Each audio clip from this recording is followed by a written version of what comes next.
My full name is Radin Sofia Azrindawani, binti Haji Uluan Radin Ismail Sustrawan di Juanda. That's long. It's long. Okay. So that's why, to keep it short, I just named myself Sofia Nin as a pseudonym, and that's what my friends used to call me. I basically started writing when I was somewhere between in 2008.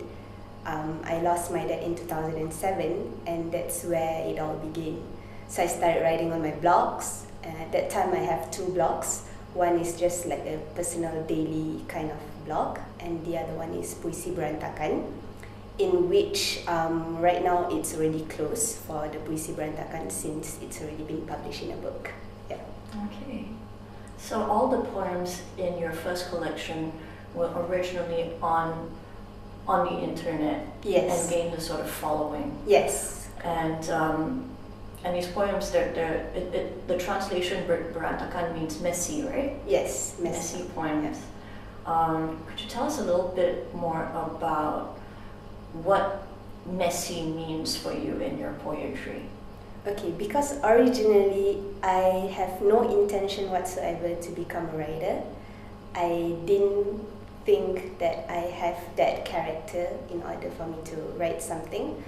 But occasionally where I just like randomly write on my blogs, and then people start noticing, and people say that, hey, you're writing, you have your own style, you have your own character.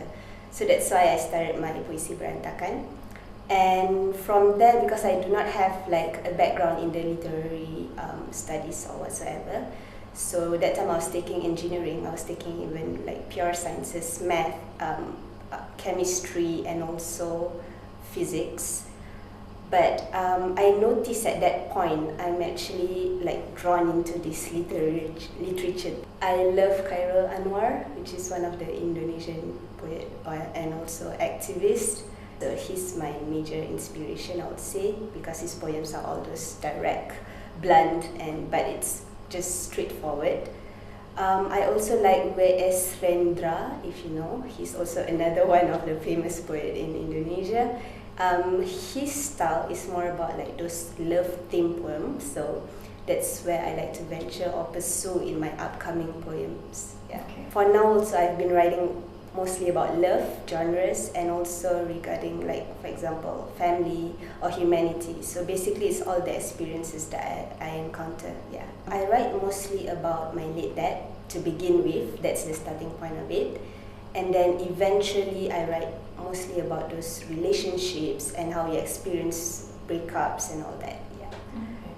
If you don't mind me asking, how old were you when you were writing? I was 17 years old at that time. So wow. Now, yeah. Okay. It has been a decade or so. It has been a decade. Wow. If there is anything you want to tell people who are approaching your poetry for the first time, what would you say? Okay, the first thing first, because probably it's the language barrier, so that's why people are usually like, hey, why do you write this kind of writing, because I couldn't grasp what you are trying to tell us. But for me, it's just about being honest in your writing. So that's basically just my message for all those upcoming writers out there. You just have to write something that is just purely honest, because you can actually really tell between like an honest perspective of a writer or just to write to gain an intention. But for me, if I just write for the sake of just writing, I will not publish it or whatsoever. I'll just keep it within me until at the point where I feel that I'm being honest about something or some situation, then I will consider of publishing that.